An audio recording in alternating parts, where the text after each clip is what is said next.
What's up, ladies and gentlemen? Welcome to another episode of Rated M for Mature, Digital Chumps' very own video game podcast. I'm your host, Alex Tudor, and with me, as always, Ben Sheen. Hello. Ben, how's it going? It's going all right. Weather is nice. The weather is beautiful. I'm glad spring is kind of finally here. Yes. I mean, God, I hate winter. It feels like it's just crushing my fucking soul every single moment that I walk outside. The rain has made it worse. And the rain, it's awful. Yeah. We always start the show off in a very existential dread sort of That's way. because video games are an existential crisis or issue. Escape from an existential crisis, right? Or both. They can put you in an They existential can. crisis. In the case of Elden Ring, sometimes Yeah. you're wanting to just die. Or Gran Turismo.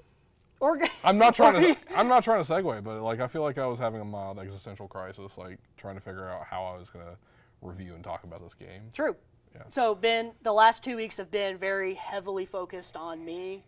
and it's very rare for me to, I talk a lot on this show, obviously. But, I never really have a lot of topics that I usually bring that I've worked on to the table. The last 2 weeks have been rare exceptions to that. But of course, this week is going to be very much all about Ben Sheen. Everything that you've been playing through. Of course, Yes. The big topic of the show is going to be your review of Gran Turismo 7. Just published today. So you can go check out Ben's review over at digitalchumps.com. The game comes out for everybody else this Friday. Ben, right off the jump, I'm just going to say the score. You gave it a 9. I did. So it's an amazing game. Tell us about it. Well, as they say with Gran Turismo, it is the real driving simulator.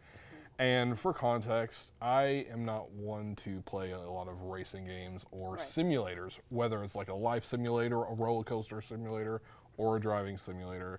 I prefer my racing games more along the lines of Need for Speed or Mario Kart, things like that where you're going fast, precision doesn't matter as much. Right. But I was like, hey, I've never played a Gran Turismo game in my life. They're one of the best-selling franchises for the PlayStation, so why not give it a go? Who doesn't want to crack at these exclusive PlayStation 5 games? Sure. So I spent around 25 hours with the game. Sony recommended Speed Racer, I see my title there. Sony recommended about 25 to 30 hours to see everything that the game had to offer. And I got to about a tipping point where I'm like, my skill level would take a lot more to get to see everything. I just broached getting those cars that go 200 miles per hour in a couple seconds and things like that. So it was just a learning experience, figuring out how to do this sport that I know virtually nothing about. It's kind of weird that people actively drive hundreds of miles per hour down a straight line and then brake to make a really awkward turn and then put on the gas. Yeah. I couldn't imagine doing that to a normal vehicle. It would blow up instantly. I'll tell you this. So my day job, I get to work sometimes with the motorsports team. Okay. So I've seen this in person of people going 100 miles an hour down a straightaway and braking and then making a hard turn on left.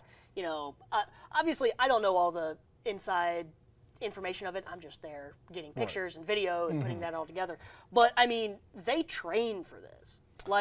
Going to test tracks and having all of the extra equipment on your car to be able to do those sorts of things. It's a tough thing to do. And I can imagine. And as you've probably noticed, Gran Turismo does a good job, I would imagine, of simulating the skill it takes to do those sorts of things. It does. Part of the game is actually showing or interacting kind of with people who are involved in the sport. Yeah. For me, I'll just go ahead and get out of the way. One of the weirdest things is there's no dialogue.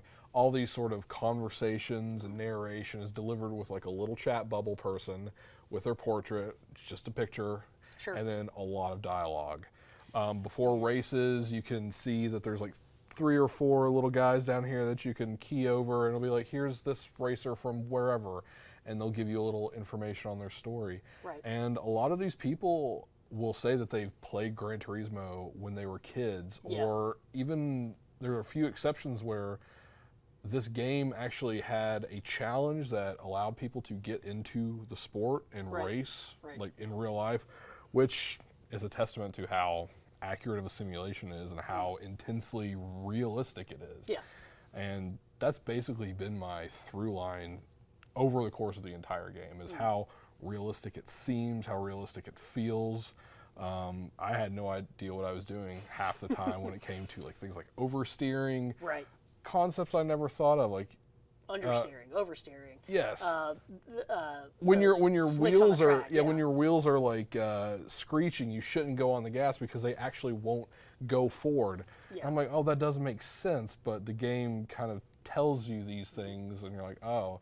And you asked me about like what's the progression like? Is there a Right. campaign? Because the last game that came out was Gran Turismo Sport Right. in 2017, and that didn't have sort of a campaign. It was a little bit more like online free. focus Yeah. and things like that. Well, in Gran Turismo 7, you have these like challenges.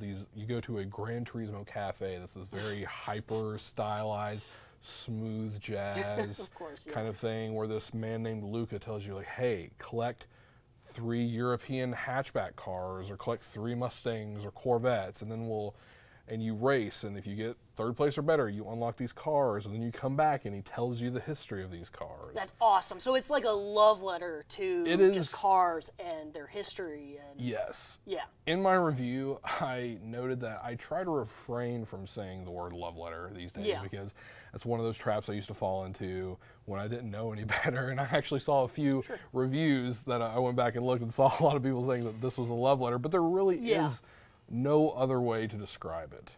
And I'm not trying to slight anyone who loves the car lifestyle, vehicular, interest, but this is very much it's a borderline sensual look at cars. Yeah. You're like, oh, that vehicle with its like shiny metal is pretty sexy, I guess. Yeah. Those who get it, get it. yeah. Those who don't. The fact Like, that there is a photo mode with dozens and hundreds of ways to take a picture of a car at any point Yeah. in a race is insane and frankly overwhelming. These were things that I recognized in the game that I didn't touch, but I knew that there were people who this is what they were waiting for years. Right. And were going to spend a crazy amount of time finding the cars that they loved and then tricking them out with whatever paint, wheels, and then Yeah. taking these like gorgeous screenshots of them, because that's part of what Gran Turismo is. Well, see, that's one of the things that I love about Gran Turismo, and most car games in general, is I like finding the car that I own and Right. putting it in the game and doing everything that I possibly can to it, and I'm not spending any of my own real money doing any of Yes. that, as much as I would love to do that.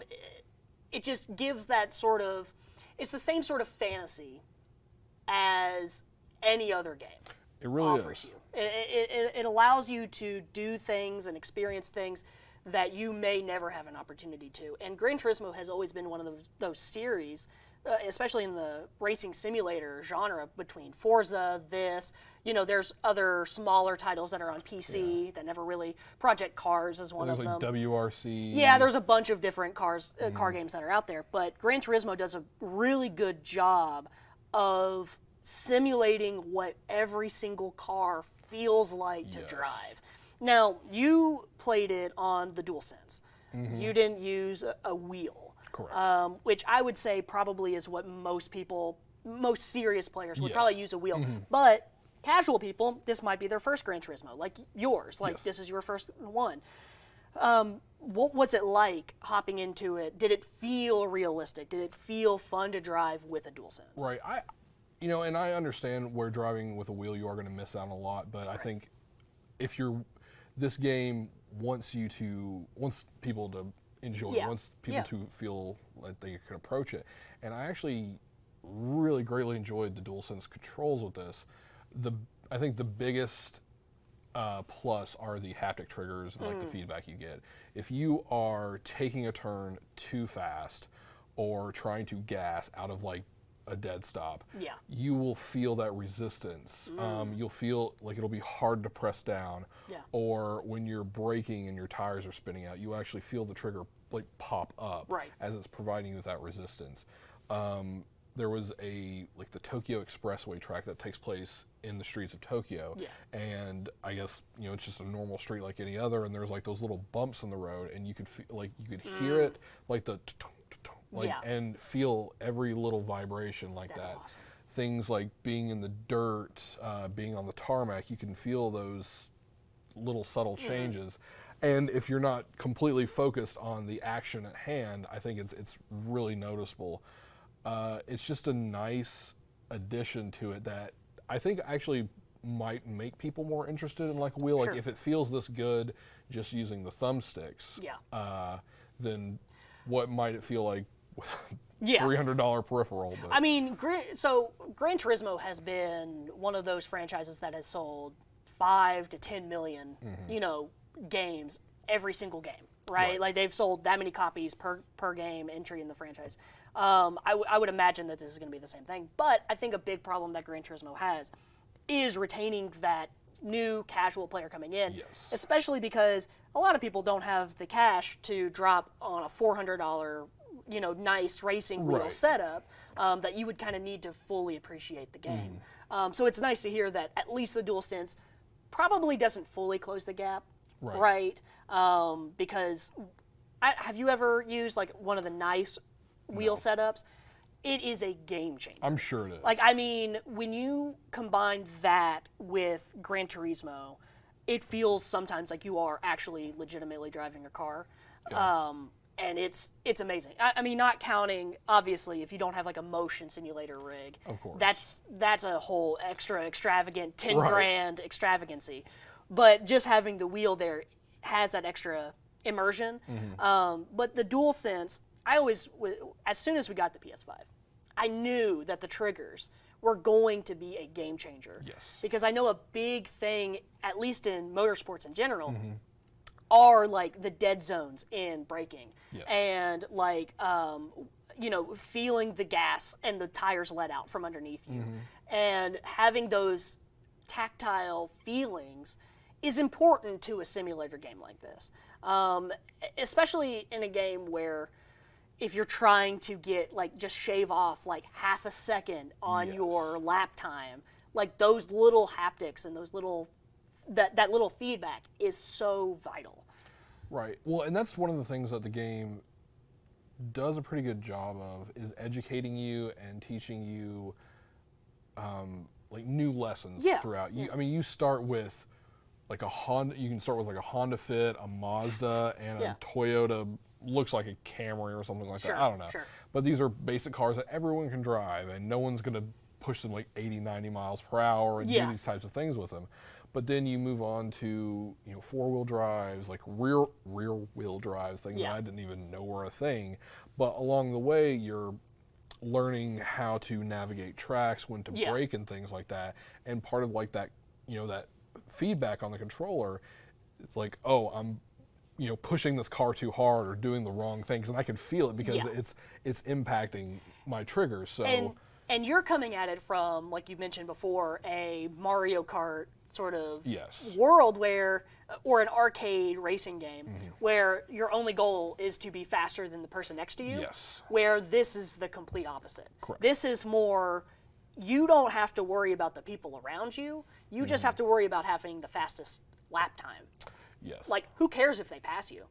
As long as you're faster overall than them, it doesn't matter. Yeah. So you have to kind of play it in a different, more tactical way, right? That's fair. As opposed to, oh, where's my blue shell that I need to exactly. toss at them? And that's a weird thing to sort of like get around. After probably a half an hour of playing this game, I realized, oh yeah, you just can't go up on there. And Yeah. there are things in place to guide new players. There's indicators on where to brake around a curve, like where you should start either like letting off the gas or braking. There's like a visual line of the best like part of the track to follow. There's things that automatically brake for you, help you with steering, help you from oversteering, and those can be toggled off like during or like before a race starts. Right. So you can, and eventually the game tells you if you want more control, you're going to have to turn these things off. Yeah. But it's once you like start becoming acclimated, more comfortable with that thing, you're going to realize, well, now I'm beating cars on like, well, I played on the normal difficulty, and I got to the point where I was just not lapping the first place car, but I was consistently 10 plus seconds ahead of them, and they couldn't catch up to me. Yeah. I mean, I did exploit the AI a little bit, but once I not ratcheted up to hard, then I was getting my ass kicked, even on the earlier tracks with souped up cars. Right. Right. Because I mean, the AI in this game is pretty incredible, even though it can, again, be exploited on the lower difficulties because they're not as aggressive. They're a little bit more polite. Well, I don't know. Did you see the PlayStation blog article that came out, I want to say like maybe a week, maybe 2 weeks ago, talking about the AI in the game? Yes. And how they developed, Polyphony Digital developed a AI that was so good that human racers, like professional sim racers, could not beat it. Yeah. Like they had spent like a year, like with sim racers trying to get to beat this AI, and they could not beat it. I could see that because part of that is when you get on the hard difficulty, you can. And most players who start this, who are like pros, they know this game. They know like what it requires. I think if you, like for example, if you order the digital deluxe edition of this, you get like 1.5 million credits. You can buy a great car from the get. And one of the things, like if you just want to speed through progression, is you can just buy those cars outright instead of having to win races. That AI is in there to give that challenge right out the gate for those pros who can just skirt past everything. And I never really got my head around it because obviously it would destroy me. Anyway, like though the AI that's set up that way are for the pro players who have the full setup, who have the simulator rig with the wheel and everything. So I don't think realistically anybody. Now, I say that, and then we're going to turn on Twitch in like a week, and you got some guy who's, beating it with the DualSense with his feet or something. Exactly. Like, but that's just how it is. Yeah, that's just how it is. Yeah. I mean, I think that's the interesting thing about this game is I'm wondering, like, I'm not a big online racing player. I dabbled a little bit in the multiplayer. There's, there's this like ranked league play where you have like sportsmanship ratings and things like that, making sure you're not crashing into other people and not abusing the system. I don't know how those things will hold up when a wide community of PlayStation 5 and 4 players get it. Yeah. But I can see the whole, like, because it's what, 400, like a little bit over 400 cars to collect. Those people wanting to like race every day, get their daily workout, like, which I think is like about 27 miles worth of racing. They're going to want to do those things, and I'm sure beat their best times, beat those ghosts, which I'm sure the AI will adapt and learn how those people drive. It's one of those games that if you're a car enthusiast, right, like this is like a dream game for you. Yes. Now that's my follow-up question for you is, where do you see yourself now with Gran Turismo? This is your first foray into the genre. Was it enough to keep you around? Was it enough to say if a Gran Turismo 8 came out, would you be willing to give it a shot? Or are you just like, you see what it is, you tipped your toe into the water, too cold, you're out? It's hard to say because would I be willing to spend, the $70 on a new game? Sure. I mean, I hesitate with so busy as I am with all kinds of other games. Yeah. But I get it now. Like, I understand like where it's coming from. In my review process, I was getting to the point where like track times were getting longer. I was having to do 4 laps instead of 2, and those are where things like different weather effects happen over the course of a track. You get used to like rain, how it pools, you see weather effects. So those things kind of are beautiful to take in. As like an online competitor, I could see how if I had the gusto to try and tangle with other people. Yeah. I think this would be a great way to do it, just to see, like, just have some fun and Just to see if you how can, yeah. bad I get destroyed. Yeah. And, if I went onto it and saw myself, like, getting better, beating people, I think, like, yeah, I'd be like, let me find a car that I really enjoy, Yeah. like, screw around with it. Honestly, one of the things that I loved the most was that Scapes mode, where you can put, like, one car or, like, 3 in a great-looking scenic location, Yeah. and it looks like a real photograph. That was my next question. The cars obviously look beautiful. We've shown some screenshots here during the show. That's just the tip of the iceberg in Yeah. terms of like you showed me like all the asset library and everything for Yeah. Gran Turismo that they sent over to you, and I had a hard time choosing Yeah. which ones. So I mostly just went in there and kind of picked which cars Yeah. I wanted to put in there. So I have like an RX-7 in there, the new Civic. Obviously, I had to have the Supra in there. Like, Right. like I had to have those cars in there. The Nissan Silvia. Love those cars. Yeah. They're beautiful. Now, like, what did you drive? Like, what were the cars that you used? Did you go now? Obviously, did you go in and try to find your car and put it in? I went in, so I could not find a Chevy Malibu, which was my first car, which I wrote about in the review. There might have been a more recent one, but not probably a 98 or something thereabout. They had no Kias, which I'm currently driving, which I was a little disappointed in. I thought it would be cool to Yeah. drive a Kia Soul or a Rio around. Yeah. But I have, in the 2 weeks since I've been playing this game, I feel like I've seen more like muscle cars and flashy vehicles, Yeah. and been able to be like point out a person on the street and be like, I bet that person is so excited to play Gran Turismo. Oh yeah. But in the course of like the campaign, I switched around a lot because they want you to try out these different drivetrains, these different country-based vehicles. But the one I loved, I think it was a Camaro. It was a black Camaro. Don't know what year it was, but drove it in the Daytona 500 track. Loved it. And then I wish I could remember the name of it. It was a Honda, but not a Fit. The Civic. Maybe it might have been a Civic. Yeah. I don't know, but I'm not good with these things. But there were like 3 or 4 cars that there was like a 98 or an 89 Mazda convertible, and it was one of the few that I like messed around with the wheels and the paint. I gave it like a weird pearlescent kind of Is thing. it the Miata?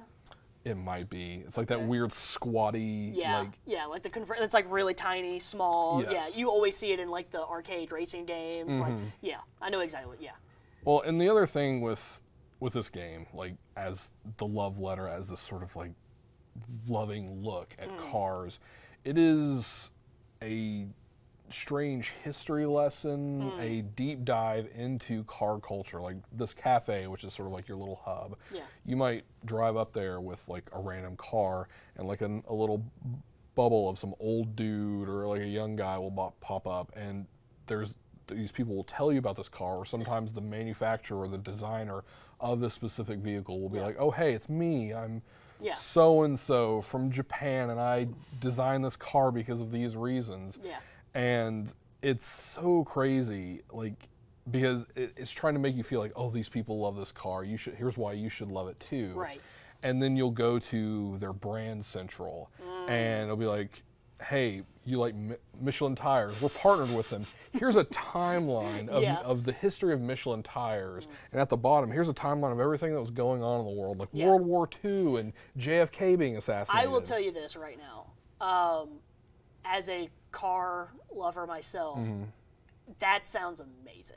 Like I just love that kind of shit. Like I love like going to the Henry Ford Museum and just like looking at the history of Ford. Yeah. And like, the Model T all the way up through, everything, like the Mustang, and like whatever the abomination is right now of the new whatever Mustang electric vehicle that they're calling a Mustang that looks like a Model X, but whatever.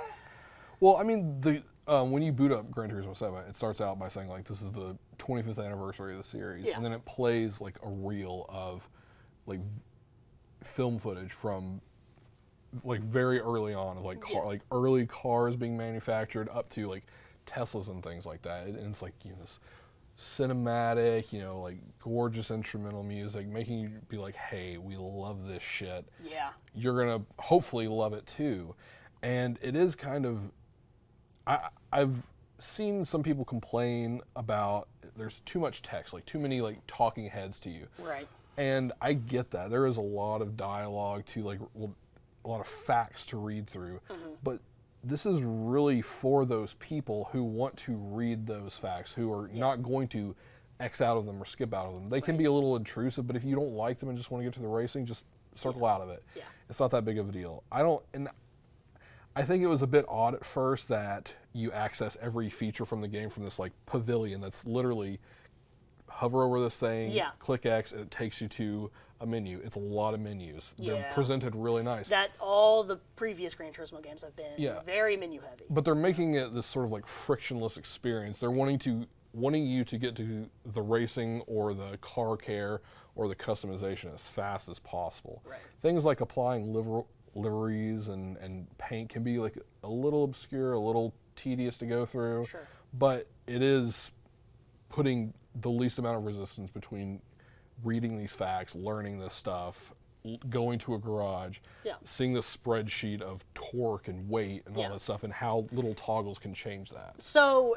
it, like we've said it many times, it is a car lover's game. Yes. So have you played Forza Horizon? I have never played Forza. Okay, so you're not you haven't So I asked you like where they compare. I know that Forza is more arcade leaning than simulation, right? And Forza Horizon is more arcade than because it's like open world driving. Yeah, and Forza Horizon, that's why I'm curious how it kind of stacks up with that. I guess they're two very different racing games anyway, so I don't even think you can really compare them. Yeah. But visually, I'm curious because Forza Horizon, the new one that just came out, 5, I want to say, beautiful. Like that game is gorgeous. One of the best racing games I've ever seen. So I'm wondering how this one shakes up with that. But other than that, any other like big features that are like that you can think of? Obviously, it sounds like a game that, you know, if you love cars, you're going to get into it. But you know, you mentioned the paint customization, the I never say the word right. Livery, something like that. Yeah, it's whatever pronunciation you want to say it is.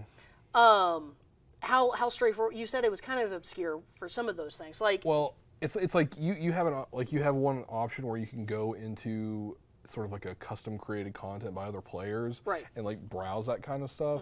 But to go to a paint, like for me to like get to a paint, I had to go into like the GT Auto menu. I had to find like the paint. Then I had to scan through the hundreds of colors and probably almost 1,000 colors, I would say.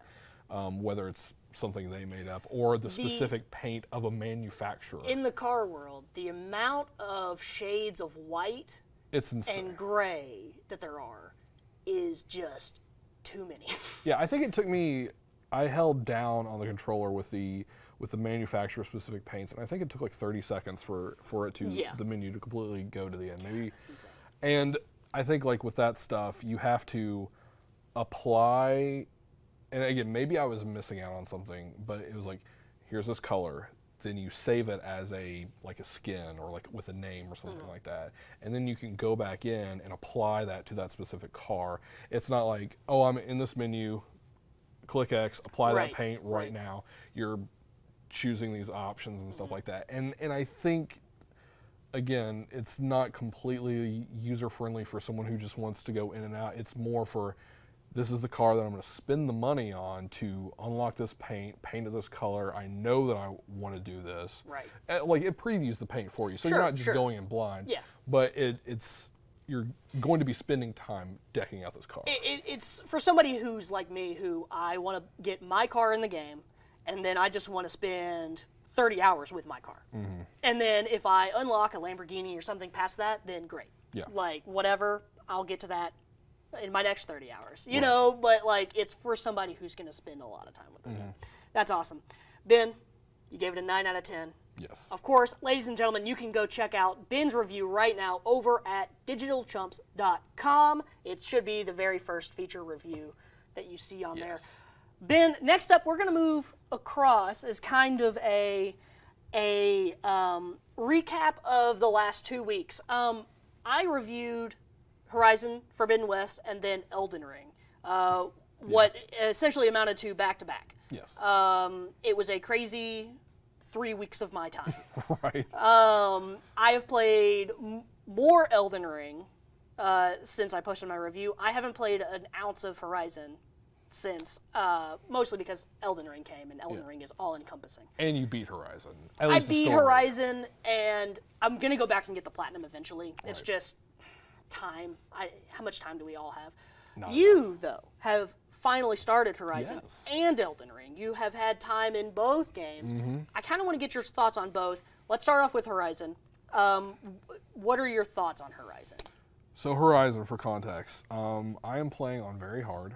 Because which is mind-boggling. I played Zero Dawn on very hard and had a great time. It was, no, and I legitimately did. Yes, I was very frustrated in the earlier parts of the game where I'm not, don't have a lot of equipment, but I really think it makes those fights so much more. I get it. It makes them frustrating, but they're very fun. I mean, I get it, but like Elden Ring is also out. Yes. Right? And it's also one of those games that is very punishing. Right? I don't understand why you're such a masochist. Well, I just don't get it, man. My thing is, I'm probably going to play some of these games never again. And I might as well play them on the hardest difficulty, and then once I've done that with all the Assassin's Creed games, because I think you do in at least in like a Horizon or like a Far Cry context, you do get to a point where those difficulties mean a little bit less than something like an Elden Ring or a Dark Souls. Eventually, I will get multiple weapons. I will learn the tricks. I'll be able to slow down Aloy's concentration more. Right. It has been tough. I have gotten ravaged by the scroungers or those ones that like burrow because the burrowers. I don't know if they have extra attacks on very hard, but they will jump up in the air, and I didn't realize at first that they just send out a little electric blast that would usually I could probably die in like 2 or 3 hits. That's insane. And it's with how fast they move and how hard it is to shave off those parts. It's tough, but I started getting into a rhythm of at least tackling those things. I'm in the opening chain scrape area. I'm looking for Erend. Or whatever. I realized I need to save this game because I think that day I got the Gran Turismo code, so I was going to play that. Yeah, that's another big thing that came through. It is such a gorgeous game. It is so beautiful, and you can already tell ways that they've improved upon the first one, and I'm really excited to get back into it. I'm really excited to learn the story that you were conflicted about. The more that I've sat on it, the more I'm just so disappointed in the story. Like I'm sitting here now, 2 weeks after the review came out, and I'm saying, damn, like that's what they delivered on. Everything else about the game is amazing. Like it's beautiful, it's fun, it's engaging. Like it does, and it's very similar to Elden Ring in this way, where you lose track of time, of how much time you're actually putting into the game. I can see that. Because there's so many enticing side objectives to complete. Side missions were amazing. It's an amazing game, but the story, man, like I just can't get to it. Right. I just can't come around on it. Have you watched any spoiler casts? I have. And where do people land? People are still landing on that they think it's a really interesting character study of Aloy, and I can see where they're coming from. Right? Yeah. I just feel like there's obviously the A plot and the B plot, right? And I feel like the B plot is a lot more interesting than the A plot, right? Okay. And the B plot is dropped like halfway through the game, right? The B plot I would have to say is probably Aloy's character motivations, like who she is, what she's struggling with in this game. And about halfway through the game, they never even talk about it anymore. And then the A plot, which is like the big grand what's going on in the world, is just like, this is cool, but like it doesn't it doesn't do anything. I'm trying to dance, here. I don't want to like just outright be like, it's tough. Talk about it. I want to do a spoiler cast probably with you, eventually, probably the summer. Yeah. When you finish it on hard, but very hard. Very hard. Yeah. I just don't understand that. But I mean, I kind of. And there's get not even a trophy. There's not even a trophy for it. So there's no actual reason to do this other than you want to have more time with the game when you don't have enough time with the game. And I hate myself. I get it.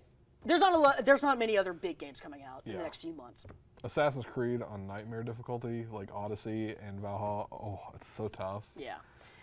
I just don't get it. But Horizon is an amazing game. So you said that you're still in the opening area. Have you? So you really haven't encountered any of the side objectives. I know you've probably encountered one or two side missions. I was told like, hey lady, there's some people in a cave that you need to help. Yeah. I did the Gwent game. Oh yeah. Actually, that's probably the thing that I spent the most time with because I was just like, let me knock this out of the way so I can understand it. Let me beat all these little challenges and figure out what I'm doing. And I came away like, I get why this could actually be pretty cool. So again, okay, you said you came away like you get why this could be pretty cool. It never crosses that line, right? Okay. I felt the same way when you first play it for the first 2 times. You're like, okay, it's kind of interesting. I can see there's some strategy here. It's not like Gwent. Gwent was like all encompassing. Okay. Maybe because I'm more of a Pokemon trading card game fan myself. So like the idea of going to different towns and like chasing down cards to build out your Gwent deck in The Witcher was just so enticing. But isn't that what you do in Machine War or whatever it is? No, you can earn them from hunting grounds. Yeah. Or you can buy them from what do they call them? Whittlers or something like that. Sure. Like there's something like that. They're like crafting people who make the pieces that you can buy them, And it's to improve your thing, your build, your deck. But it's not. Is there like a championship? No. For it? No, you just go to the different. That's things. for the third game. Yeah. They'll blow it up even more. Oh my god. No, there's nothing. That's what I was kind of disappointed with that because they could have done something like that. If you remember in The Witcher 3, and this is spoilers for The Witcher 3 that came out almost 10 years ago. Still haven't beat it. It came out 7 years ago. It's crazy. Okay, which is we're getting fucking old. But anyway, God, 7 fucking years ago. I have those moments more and more now that I'm kind of thinking Just wait until you get about my it. age. I know. Like, I remember playing Mario on an NES. Yeah, I mean, when I was 3. Okay. What am I trying to say? No, so The Witcher, if you remember in that, they had like a side mission where it was like a Gwent tournament. Yes. But it was more than a Gwent tournament. It blew out into this bigger, like, political, like, somebody was assassinated and you had to solve that mystery, and it was like a cool side mission that you could have been locked out of if you didn't have a good enough Gwent deck. Right, okay. That was really cool. They don't do anything like that in Horizon. Okay, that's fair. Like, you can just travel to different towns and play some people that are like, hey, I can play a game. Like, so it's a nice distraction for I people who... ignored it okay, after that's a certain fair. point. But I mean, I think, like, it's an ignorable thing. Yeah, it is but very for people who want to play it, they're like, hell yeah. I have not heard a single person say that a few they're of just the like, fuck yeah, a few of the Machine reviews I Strike. talk about, I really enjoyed Machine Strike. Really? Yes. A few said that they really had a great time with it. The biggest thing that I heard was because I was playing it before the trophy list was out, and the reviews that I was like reading and listening to, everybody, they were just saying, we really hope that there isn't a fucking Machine Strike trophy associated to this, because that would be hell. Because some of them, I would imagine, later on in the game, probably get extremely hard. Oh, yeah. I never found out, and since there's no trophy associated with it, I'm never going to find out. And I'm perfectly okay with it. There's a secret platinum just Oh my god. or you unlock a special like outfit that Sony will send you or something. Yeah. Oh my god. No, so I will say this though. Oh, maybe it's going to be in the VR. So the collector's edition, which I am selling to you, yes. comes with 2 Machine Strike pieces. Okay. It comes with a Claw Strider and a Sunwing. Okay. Right, which is like the Pteranodon and the Raptor. They're awesome. They're fucking awesome looking. Like, I'd love to have them as, like, display pieces. Yeah. But, like, at the same time, I'm like, I know in the back of my head, I'm like, it's not like having a Gwent deck. Right. Well, in 3,000 years, during the post-apocalypse, who knows what we'll be playing to kill the time. We'll be playing Machine Gwent. Yeah, Machine Gwent. Yeah, it's like chess Gwent and Strike. at the same time. Or whatever that one was in Assassin's Creed Valhalla that they put in there. I don't remember. Well, I remember the drinking game. Yeah, that was... No, there was that the game? No, there was one that was like that. It was you had like powers and like little chips and stuff like that. It was a Gwent-like thing. Yeah, I just oh yeah, I guess I kind of remember. The Witcher 3 changed everything. Oh, in the same way that Skyrim changed everything. Talking about just like Breath of the Wild changed everything. Talking about games that have changed everything, let's move over to Elden Ring. Let's do it. Which actually, I would argue hasn't really changed a whole lot. I think it just does what FromSoft games have done really well. Yeah. Just open world. But you finally put some time into it. I have. Give me your thoughts on this. Okay, so again, I've only spent like 3 or 4 hours of this. Sure. And an hour and a half of this was fighting one specific enemy in the like Nexus Firelink Shrine safe space, where my stubborn ass refused to let 1,400 runes go, souls, whatever, because I thought it was bullshit that I couldn't. 1,400? 1,400, yes. Now again, I know that's not a big deal. Oh, footage. Yeah. I know that's not a big deal. Yeah. But I was like, you know what? You're gonna have this big place with this evil NPC that's gonna bow to me. It's gonna teach me about emote. Yeah. And then have like a nice weapon tucked away somewhere. Yeah. And then not give me a way to run up the stairs and escape. I have to kill this thing, which can shoot frostbite bolts at me, do a mist cloud, shoot up spikes and everything. I'm trying to remember. He had like I know. Okay, he had a yeah, I know what you're talking scythe and about. like and that weird like. You're talking thing. about you said the Firelink Shrine. That's Dark Souls. Yes. Right. This is Round Table Hold. Round Table Hold. Yeah. Yeah. You jump over that balcony. Yeah, you jump over the balcony, and there's like one of the summon, like the red summon guys. And you're right. He can shoot frost at you. He can heal himself, obviously. He heals him one time.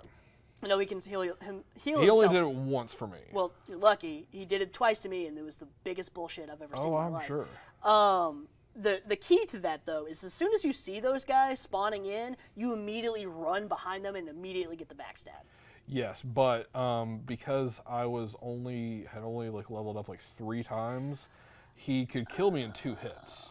And most of the times he would do that strong attack where he would like sweep around and kill me. Yeah. So yeah, I was pissed, but normally I would give up and just say, fuck it. I'm not gonna put up with this. I'm just gonna take the L. Yeah. And not do it. But I was determined. I was like, I know that I can do this. I've played these games for 13 years now. Yeah. I can kill him. And eventually I did when I found, because I only took like, I don't know, 1/6 of his health with one of those backstabs. Yeah. But I found if I dual wielded my blade, it would stun him enough to where I could run away or get another hit on him. And I would say I probably died like 30 or 40 times, but I eventually killed him because a lot of times I was just getting frustrated or I was just running to get my souls, trying to find a way to get out. So I think you've learned the biggest lesson that Elden Ring is trying to teach you is, and I think you've probably seen it everywhere on social media at this point and all the different reviews, is if you are beating your head against something like that for 30 to 40 times, don't do that. Well, go somewhere else. No, I realized that I could have taken the loss, but at that time I was like, this is just an NPC. It's not a boss. But also, people beat these games at like soul level 1 and stuff.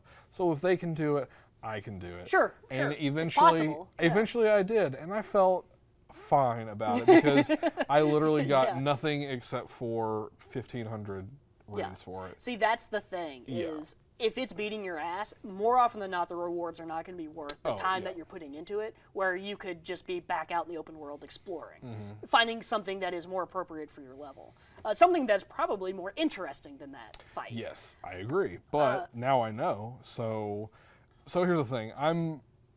I got this in the midst of playing Gran Turismo. Sure. So, love you, Gran Turismo. 9 out of 10, by the way. But I really want to play Elden Ring. I've been thinking about that game for days. Yeah. But the thing is, like, I don't know if I'm going to get back to it soon because there's more games coming out this month. Yeah. And I don't know. I love everything that I've played so far. I decided, you know what? I'm not going to go towards any directed path.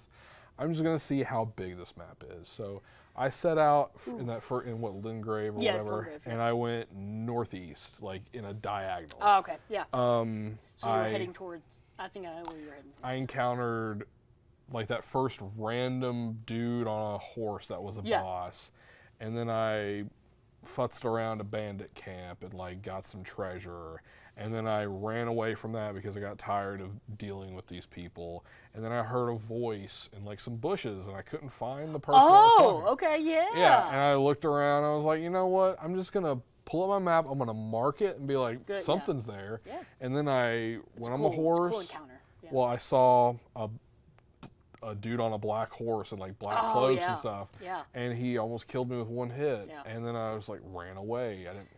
And then I saw a procession of these like two giants like pulling this carriage with like a bunch of people behind them. And I was like, well, I'm not going to mess with that. But then I had a bunch of people run after me. So I went up a hill and this freaky mushroom thing. And you don't have your mount yet. No, I did. Oh, okay. I did. Okay. I had my mount at this point. So and that's the only reason I did that. Yeah. I was like. But this mushroom thing attacked me, and I'm like, oh, that's pretty cool. He's shooting beams of light, and I ran around this building being like, is there a door I can go in or something? And then I'm like, screw it. And then I ran away, and there was a ghost like on a cliff, like doing something. The ghosts are really cool. Yeah. And so then I'm like, you know what? Let's just keep going. Let's try and head towards that big, like the big golden tree that I probably couldn't get to. Right. Not like the little small ones. Yeah. And so I ran past some bears and like I fell down a crevice and saw a door, and I'm like, hey, I opened the door and a area like thing said something catacomb. Yeah. I'm like, well, I'm not gonna fuck with that. So I activated the little place of grace so I could fast travel back to it. Yeah. And then I ran away and eventually got to pretty far north to where it looked like the map hadn't rendered anything new for me yet. Yeah. And the sky turned red, and there was all this stuff going on. I'm like, crazy stuff's happening. This castle was like, had electricity, and an NPC came out of nowhere and kicked my butt. And that's mostly where I stopped, because after dying, I rested, and the lady was like, hey, you can come hang out with us at the place. And I was like, cool. And you're doing things in such a disjointed way, but like, well, because it allows you to do that, and it's awesome. Exactly. And for me, I've played enough of these games, like I understand that like I've played Breath of the Wild a little bit, and I've played all the Souls games. I know like there's a place I can go and that it might be hard, so I'm just going to sort of explore and like see what everything's like and like soak it all in and see what I can find with no rhyme or reason. Yeah. And so far, I've loved everything that I've seen. I found stuff that I'm sure probably took people hours and hours to find, and I found that stuff in... Well, there's a part of it where... So, just for everybody's, I don't know, I have to retract one of my statements that we said in the last video. And in my review. I might actually have to go back in and edit my review. Oh. Because I said that the game was deceptively small, right? Where I thought that the game just packs a lot of content into a small area, but the open world makes it seem a lot bigger than it actually is. Yes. Right? And I'm sure you can probably see what I meant by that. Definitely. Just by exploring, where it just seemed like, you're exploring this area and there's a lot of stuff there, but like, it's not hard to go from the west side of the map to the east side of the map. Right. Right? I didn't realize, that east to west isn't that big. North to south, though, massive. Yes. Like, I mean, this game is incredibly long. Okay. In terms of, like, what is it, latitude? Sure. I think, I don't remember the whole geographical term. Instead of a north and south hemisphere, it's like an east and a west. Yeah, whatever. So what I did was I obviously beat the first 2 bosses of the game, like the main story bosses. And then I was like, you know what? I feel like I haven't explored all of this first area yet. It really wants me, and I've already cleared out most of the second area of the game. Yeah. I was like, but I really feel like I'm missing something in the first area of the game. So I went all the way back down south to where you first start out the game, where you're currently exploring. And I was like, I know I've missed like the bear section. Like I never even touched that area. Okay. So I was like, I'll go check out that area. Then I found these ruins with this guy at the top of the tower who's howling his ass off, who's just howling. And I look at him and, I kind of pull out my bow and I kind of zoom in and I can see it's like this wolf man in armor. Yeah. And I'm like, I know he's an NPC I can probably talk to, right? I just don't know how the fuck I get him off the tower to come talk to me. There's a giant sleeping massive bear, grizzly bear underneath him. So I'm like, okay, maybe I need to kill the bear and maybe he's scared or something. And he'll come down. Kill the bear. Still doesn't come down. I'm like, okay. So I shoot an arrow at him. Does nothing. So I'm like, okay, maybe it's one of those things that I need to start doing different gestures, like emotes too. So I do like the very first, one of the first emotes you get is like the Elden Ring, like, thing like that. So I do that. Nothing. I point at him. Nothing. I do all the emotes. I do nothing. Until I figure out that you go talk to the first like this is a spoiler, but if you don't know how to get him down, I'm giving you a tip here. If you want to figure it out, do you not want to know how to do it? It's very convoluted. Just go ahead. You would miss it. So you have to discover him first, and then go to the first merchant, the very first, like the Santa Claus looking guy. Yes. Like in the first Grace, yeah. right? I met him. Kale. Sure. Great name. You talk to him, and he has a new dialogue option that he's like, oh, you've met this guy. If you see him, use this gesture, and he'll know that you're a friend. Yeah. So I'm like, fucking finally. I spent 20 hours trying to figure out how to get this guy down. Use that, go down. And as soon as I saw that, I was like, I feel justified in my 10 out of 10. Because I could have gone through the entire game and not met that character. And that character, I mean, you can meet him later on in the game too. Because I've met him, but that's the thing. It's like now that I've met him now, I don't know if he would have been locked out for these other encounters that I've had. Right. And he has a lot of really cool encounters later on in the game. And I'm like, I would have missed out on all of this had I not done that. Right.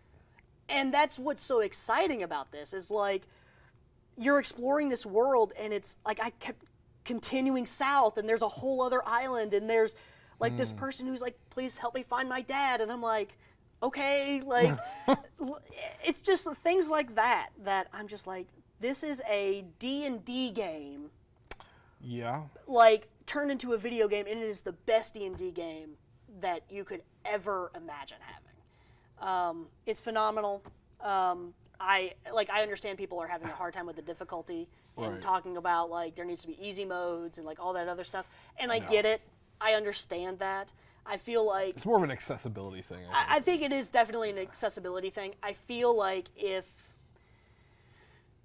there was an option to have a easy mode, or maybe like an NPC who could join you that never died, or better, like the summon system. I already feel like if you take the time to level that up. Yeah. I feel like if there is an object that you can find early in the game that is like a super powerful,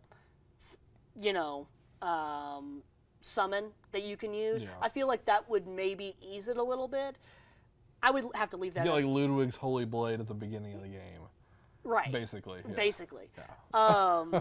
If you could find something like that, I would understand that there probably needs to be more effort into that. Although, I do think that this is the game that really takes it a step ahead in terms of that accessibility, in terms of getting people into the game if they aren't able to be before. People are, like what you were talking about, of spending 30 to 40 deaths, right, to try to kill this one NPC when the game was trying to tell you to go elsewhere. But now, see, and again, people are stubborn like that, though. That's what I'm saying. But that was also in a place that you obviously could not get out. There was no door that you could open. Right. But like if you're at an actual, like if there's like a trash mob skeleton that is destroying you, turn around. Turn around and go somewhere else. Or be crazy and find a whip and kill him with it or something like Yeah, that. and I mean, and there is a whip in the game, which is like... I want to find that whip. Yeah, I can't wait for the whip-only run. No, I got the whip in not my last play session, but the one before that, and I was just like, I kind of want to, like... So I'm using a one-handed axe and a shield. Like, that's kind of my build I'm using. What are you using? I did like the Confessor, who has like a sword and shield and like a healing spell. But again, I think I'm gonna restart and do something else. Just to make it completely fresh. I want to restart the game once I clear this game as a magic build, because I've seen some gameplay of the magic build and it's amazing. Like, I really want to. Like, you can cast magic on a horse, and that's pretty good. I mean, there is a section in the game, obviously I won't spoil it, but where you can remake your character, essentially. Or not remake, but you can reallocate your skill points. Right. And I've thought about doing that, but I feel like that's almost not genuine in, like, the character that I've already been playing. You've done your equipment for it. And also, I don't know if there is a story disadvantage to doing so, because the choice that they give you to do this is kind of one of those things of, you might get the bad ending if you do this, or you might just be fucking over your character completely by doing this. I don't know. Interesting. So this game is very obscure in that way, where I don't know if the choices I'm making or the alliances I'm making are the right ones. I'm going to every NPC, and if they're like, hey, you want to join my clan? I'm like, hell yeah, I do. Like, I want to join everybody's clan. I want to see what everybody's up to. But let me ask you one. Yeah. I know we're about to end, but have you encountered this, and I think I want to hear like one or two reviewers talking about this crazy like elevator thing that I've heard, like... Yes. Okay, all right. I have encountered it, and it was actually more... Okay, so I've encountered two things like that. Yeah. I've encountered like a teleporter. Okay. That teleports you to... It's what I was telling you, the 4 belfries. You got to find the 4 belfries. Okay. And you got to use not a stone sword key, but you got to use I can't remember the name of it, but it's a different kind of, like, one of those keys. They give you one when you get there. It's in a treasure chest, but you can find another one just by exploring. It takes you somewhere that I was just like, oh shit. And it's one of those places I'm like, I am not supposed to be here right now because everything's going to kick my ass here. But at the same time, the spectacle of it is just like, holy shit. That's why I need to play that game more. And then the elevator was also one of those things of, that's why I was like, I need to retract my statement, because as soon as you go into the elevator, there's a underground part of the game. Yeah. And the underground is the size of the game. Like, it's fucking huge. Yeah.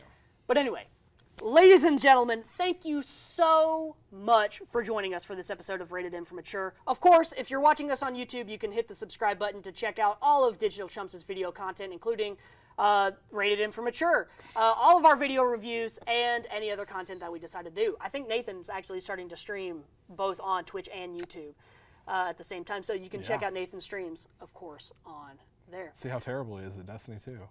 You can check out Ben's review of Gran Turismo 7 over on digitalchumps.com. Of course, you can check us out on Twitter at digitalchumps.